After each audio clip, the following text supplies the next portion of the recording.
Hello, I am Umesh and I'm from Hyderabad. I'm a BTech computer science student at IIT Ropar and my All India rank in JEE was 1800. So I chose IIT Ropar because I wanted to do computer science and among the options I had, I thought that this is the best. And yeah, I think for an introduction, that's about it.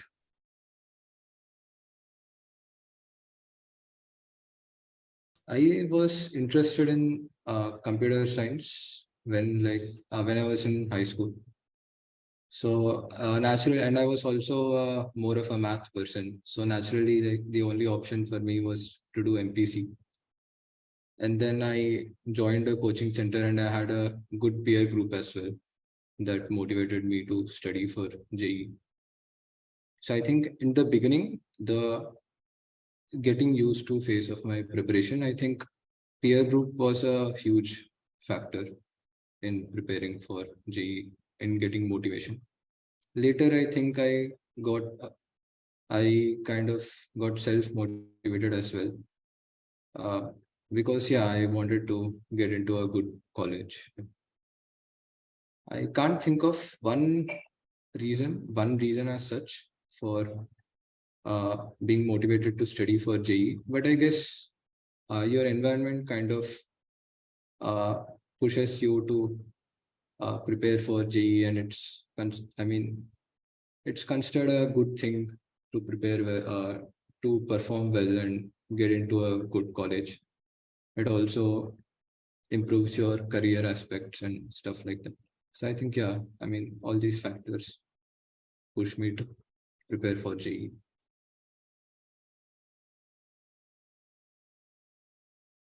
Yeah, I mean, I was in a coaching center, so I think uh, I got a lot of help from my teachers as well. Um, but yeah, I mean, I think at the end of the day, everybody is on their own.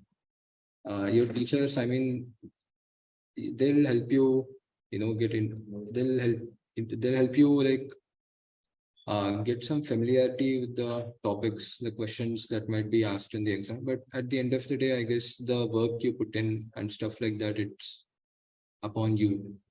And also my coaching, it was online. It was during the COVID lockdown. So I was mostly on my own as well in that regard as well. So I was at home all through my preparation.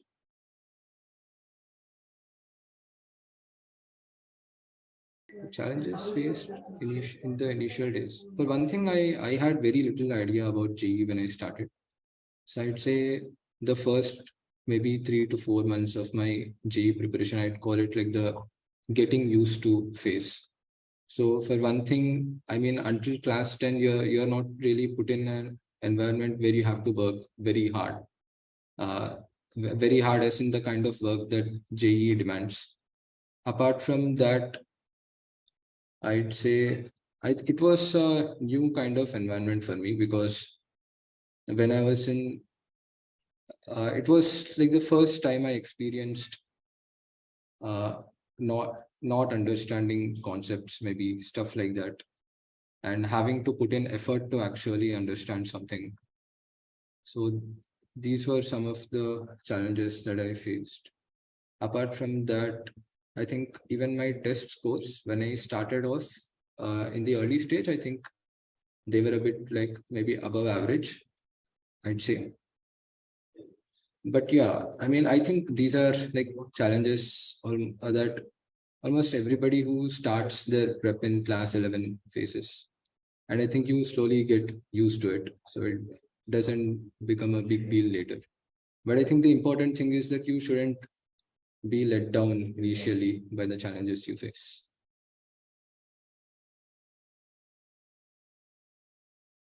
CRT, I mean, I was not a huge fan of NCRT. Like math and physics, I almost never touched NCRT. I think chemistry, it is kind of a necessary evil. Like even if you don't want to, I think.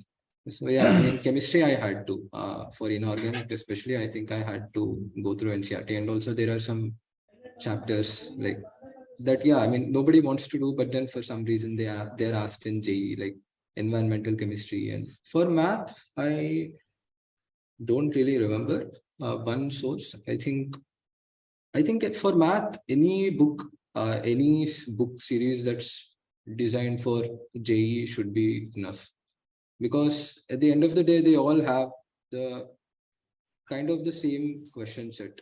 You can use the material of some coaching center, or even books like, I don't know, Cengage, Arihant. There are lots of books, and I think it doesn't really matter as long as the book you're using is one of the mainstream ones that's considered good for JEE prep. I think you should be good to go.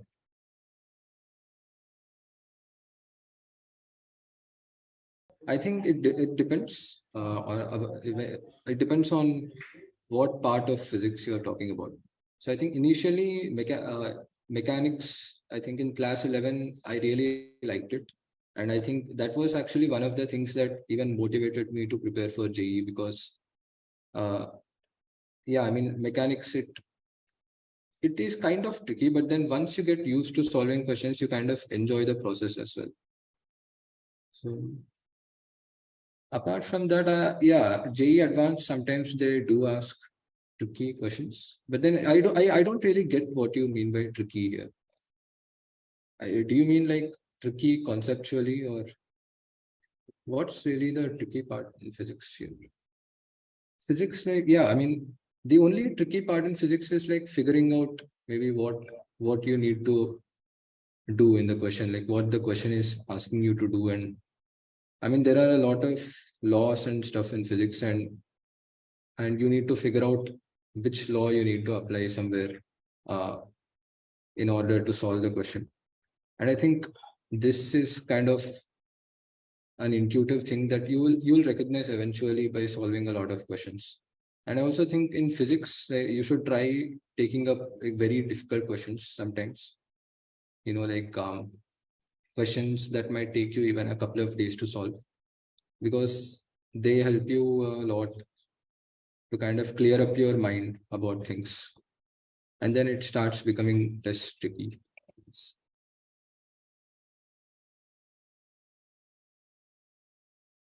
I am not the right person to give advice about chemistry. I mean, I was also very bad at chemistry. I didn't like it at all.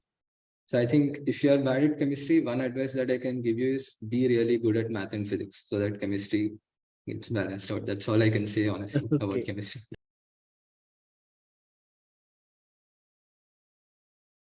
I think for most, the major part of my prep, my schedule used to be something like this.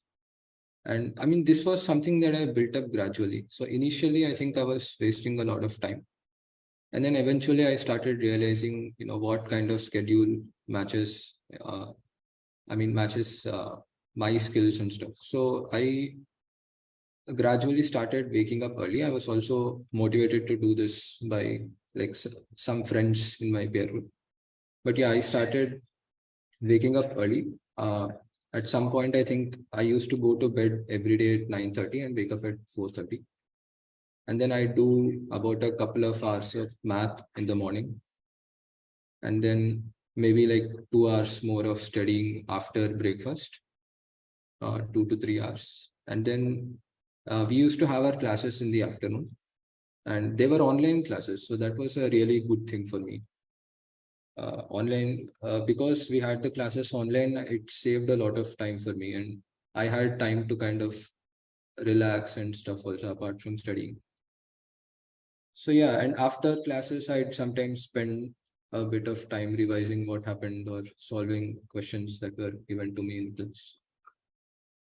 And to be honest, it's very easy to say this, right? Like, just wake up early in the morning, maybe study for a couple of hours, then do this and so and so. But then the problem arises, I guess, with the motivation to do this, because it's really hard to sustain such a lifestyle for a very long time, a lifestyle where you are pushing yourself to work hard for a very long time. So I would say for most of your preparation, you can like kind of devote maybe 6 hours of studying, in any way you want. But then you need to be very focused when you're studying. So you should measure, in fact, how much you're studying, not by the time you're putting in, but rather by what you're learning, right? Because time can sometimes be misleading. You could, and yeah, for some reason, I think time is a very bad measure of um, measuring how much you're studying. And then I'd also say you should kind of put in more time into what you like doing. And you can even sometimes go out of the syllabus and try exploring new things. So for most of the year, I think you should kind of do what you like and not be too stressed so that you don't get burnt out. Uh, the 14 hours of prep that people talk about, I think that is not very sustainable. And maybe you can do that towards the end when your JEE is coming up and you're uh, yeah, and you are like trying to put in all you have so that you can get a good rank. But otherwise, yeah, 6 hours you should be good to go.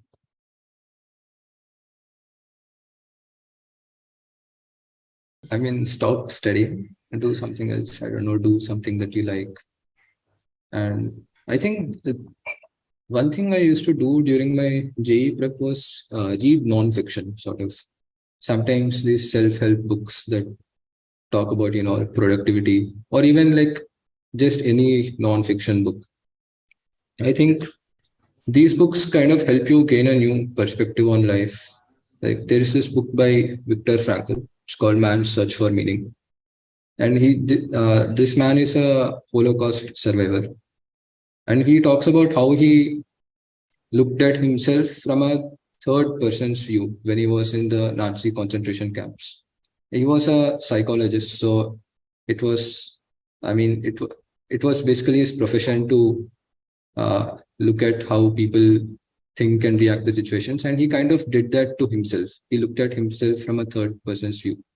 And you can kind of do that to yourself as well. And when you do that, you realize that it's not a big deal. It's not a big deal that you're feeling stressed and it's going to be fine. I mean, you can get back to things later. You can take a break.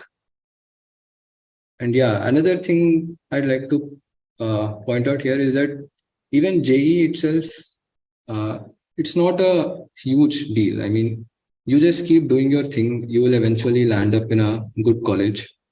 And there is much more to life after that. So yeah, I mean, if you're feeling stressed, I guess you should just take a break from studying and do something else. And you will eventually get back to studying. It's not a big deal.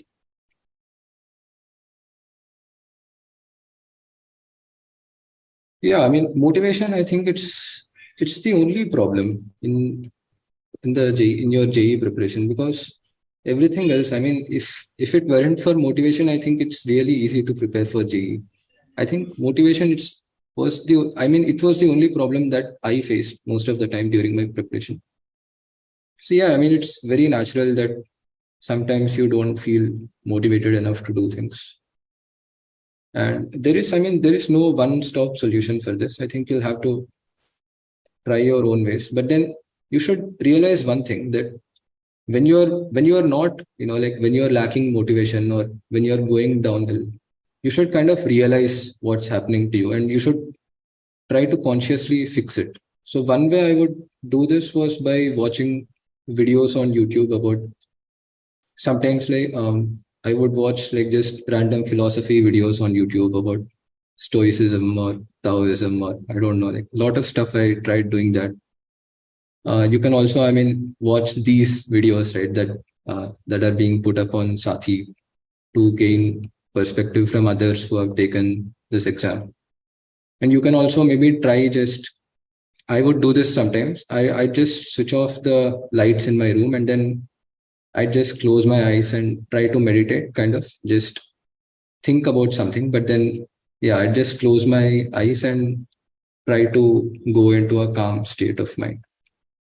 There are a lot of things. I mean, we can talk about this all day, probably just motivation. But yeah, I think the main thing I'd say is when you're not motivated, you should realize it and you should try to motivate yourself by doing something, by trying. something.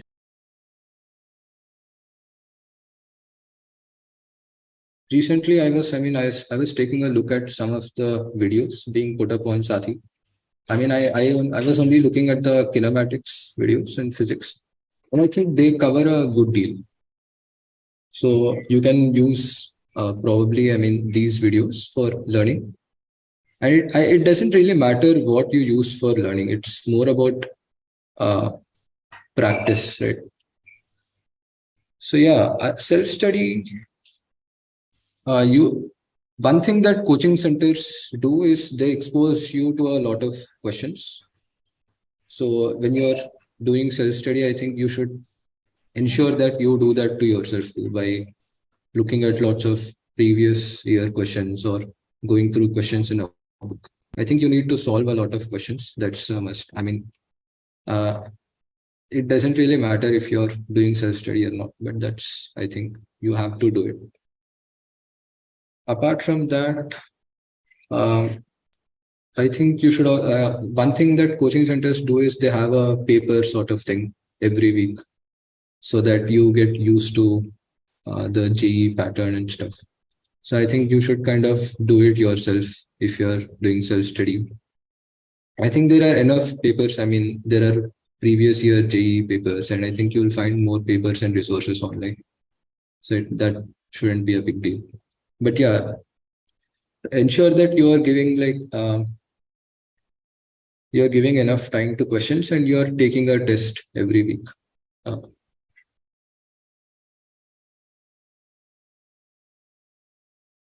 What mistakes I made during my preparation? I don't know. I mean, uh, I think, yeah, I mean, obviously my preparation was not perfect, but then, I mean, your preparation doesn't have to be perfect. I guess it's okay to make mistakes. I can't really recall any mistake as such that I really regret making. Um, so yeah, Okay. like I think towards the end of my preparation, sort of, once your JEE main is done and maybe some other exams, and you already have, you know that you're going to get into a good college. I think in that, that might kind of make you a bit lazy, I guess, to prepare for JEE advance. So I think that was one mistake that I might have made, that I didn't prepare enough for JEE advance after my JEE mains and BitSat and all that stuff. But otherwise, yeah, I mean, I have no regrets, honestly, about my preparation. Okay. Just Great. keep doing. I mean, don't worry too much about what mistakes you're making and stuff. Just keep going, keep trying to learn every day. That's it.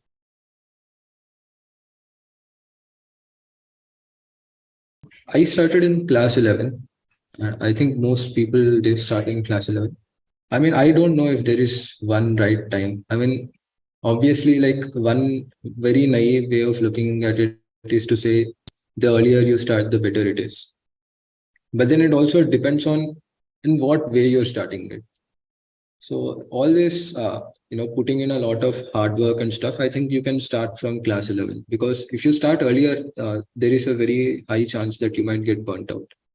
But if you're, in class 9 or class 10, I would just say, I mean, just try maybe exploring stuff, watching videos, just try to learn, without thinking about JEE, just try to learn something, learn whatever you like, maybe explore and try to figure out what you're passionate about. So yeah, all the hard work that goes into JEE, the slogging kind of preparation, I'd say if you start in class 11, you're probably good to go. But it also depends on what you're trying to achieve, right? So, I mean, if you want to crack Olympiads and stuff, I don't know. I mean, I haven't, so I can't give any advice for that. But if you just want to get into a good college, then starting in class 11 should be perfect.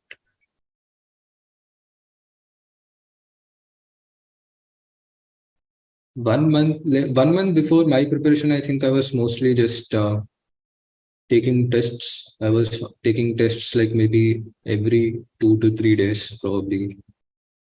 And apart from that, I was doing a lot of math just to just so that my math skills wouldn't get rusty.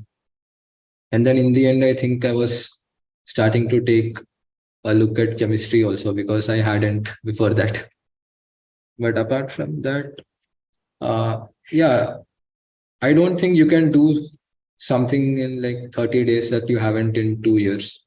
So you should probably just take tests and also maybe just take a break sometimes, not worry a lot. Maybe talk to your friends, then you'll get to know that they're also kind of in the same state of mind. They're also in the same boat. I think that's also something I used to do. Like I would feel that maybe I'm not doing enough. And then I talk to a friend and they also feel the same. And then you feel kind of okay. So yeah. Yeah. So your last 30 days, I guess, just take it chill. Don't do a lot.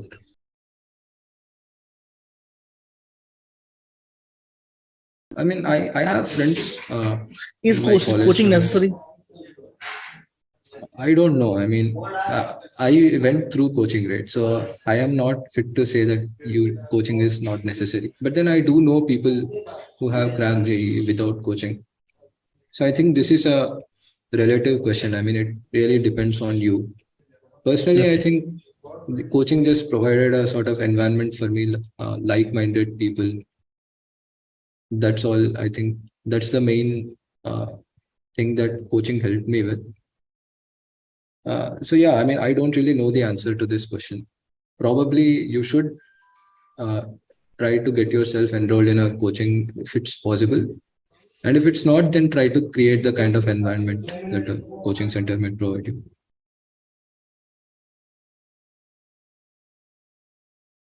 I don't really recall it as such, but then yeah, uh, like 1 week into college, I think I found some really good people, uh, people who had the same interests as me. So I think like once you come to college, I think no matter what your interests are, you will always find someone who is interested in that as well. So I think you'll find a lot of friends who have the same goals as you.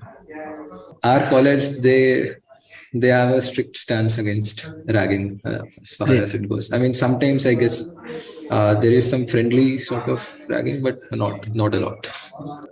There we had this thing called the Institute Student Mentorship Program. So they helped us Okay. get accustomed to college life.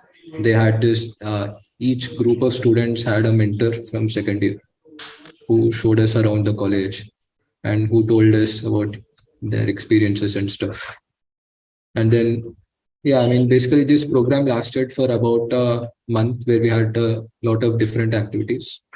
And I think they kind of help you get out of that JEE mood and get into college mood. So I think, yeah, I mean, that was mostly it in our college, the ISMP.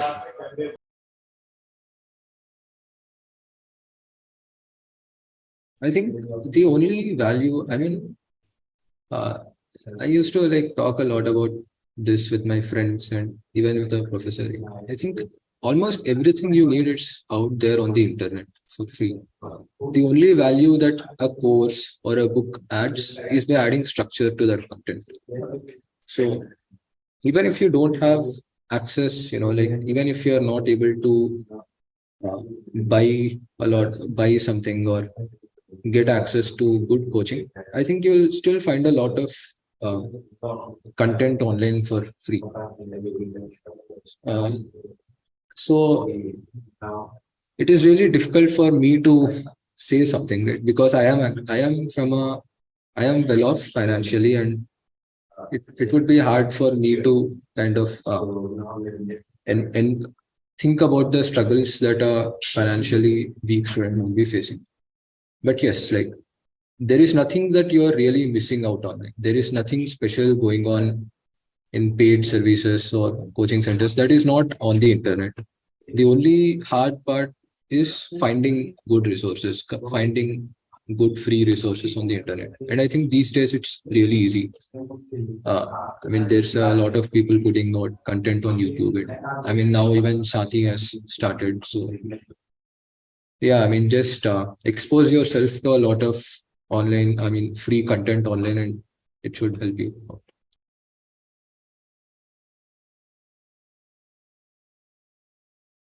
One message I'd say is don't stick to the norm. I mean, you don't necessarily have to do, what the crowd tells you to do or what some online JEE guru tells you to do. I think it is fine for you to do it your own way. It's fine for you to explore things that you like, even if they're not in the syllabus. Like feel free to go out of syllabus sometimes. And yeah, I mean, I think if I had to give one message, I'd say don't stick to the norm, do it your own way.